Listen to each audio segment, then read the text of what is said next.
Oh yeah, I gotta get rid of this. Hey everyone, Bobby here. Welcome to Five for Life. 5 minutes to bless your life so you can bless someone else. Just got back home from church, gotta run out again.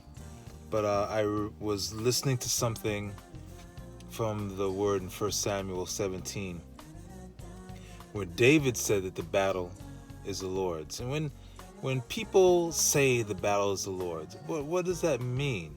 Well, normally we take it to mean, well, God's going to give us the victory and God's going to work things out. And yes, it eventually does mean that. But I want you to go back to the context of how that statement came to be.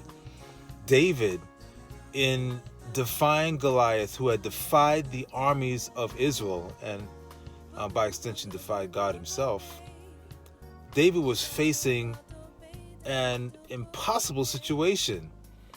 He was facing a warrior who had been fighting from the time he was young, maybe even David's age.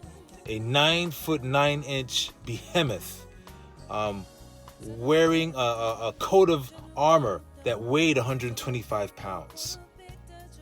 A spear whose head weighed 15 pounds. And he had a shield bearer, an armor bearer who went before him. So Goliath was an unmovable mountain. He was the impossible mission. He was the force that could not be beaten. And indeed, he was the champion of the Philistines.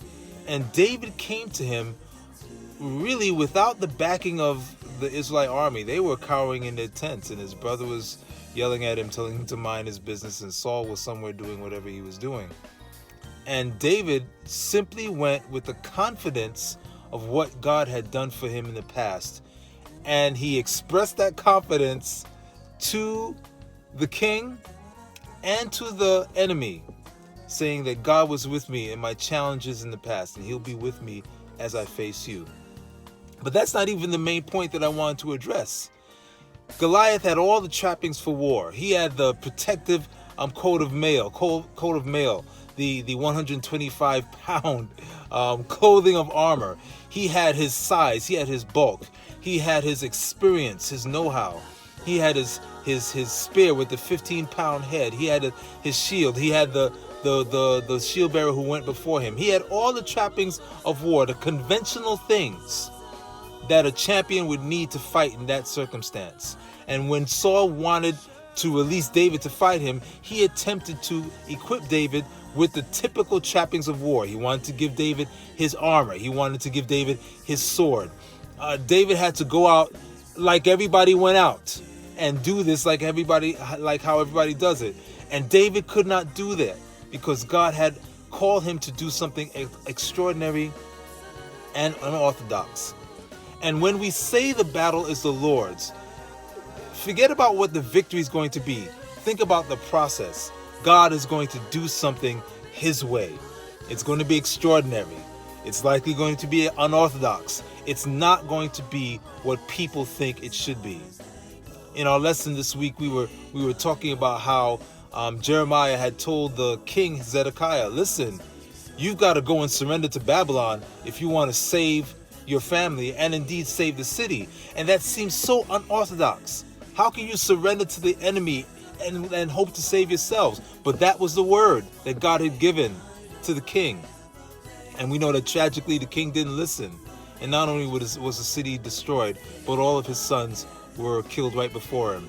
And then his eyes were gouged out. The last thing that he saw was the execution of his sons. Why am I telling you this? Listen, we're living in a strange time. We're living in a difficult time. But I want to encourage you, if you're a person of faith or if you're trying to find your way to faith, when we say the battle is the Lord's, that does not mean he's necessarily going to do it your way. That means he may not answer your prayers the way you want him to answer it. That means you might be looking for an open door and he might be opening a window. Be ready for the unorthodox. Be ready for the unconventional. Be ready for God to do things in a way that you did not expect.